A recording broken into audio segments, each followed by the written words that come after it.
Anja, c'est un nouveau concept de cuisine indienne street food. On est venu travailler donc les repas classiques.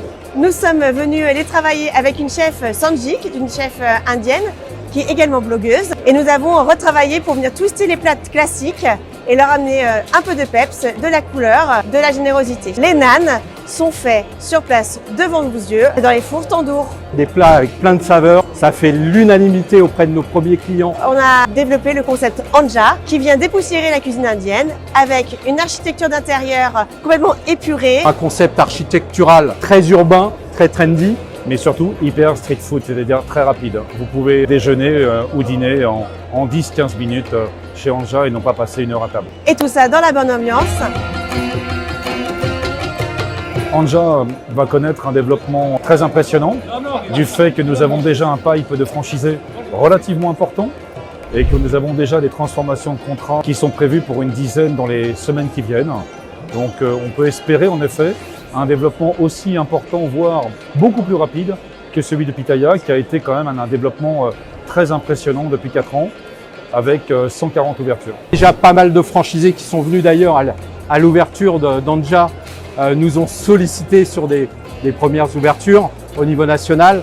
Notre franchisé de Clermont veut déjà partir sur un plan de développement de 10-15 restaurants au niveau national.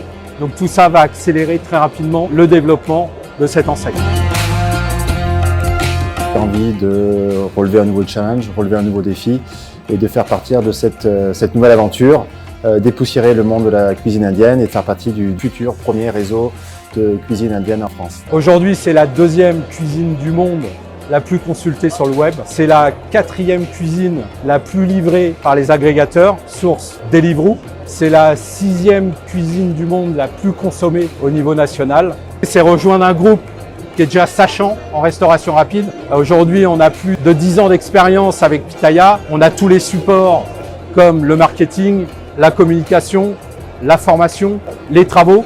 Donc tous ces supports sont à disposition des franchisés. On a un réel savoir-faire à ce niveau-là qu'on pourra très rapidement leur apporter avec des nouveaux candidats qui voudraient venir nous rejoindre demain. Je crois que la franchise est un modèle vertueux basé sur un échange entre des dirigeants pleinement investis et effectivement une franchise que l'on se doit de challenger et tout ça dans le but d'une réussite collective.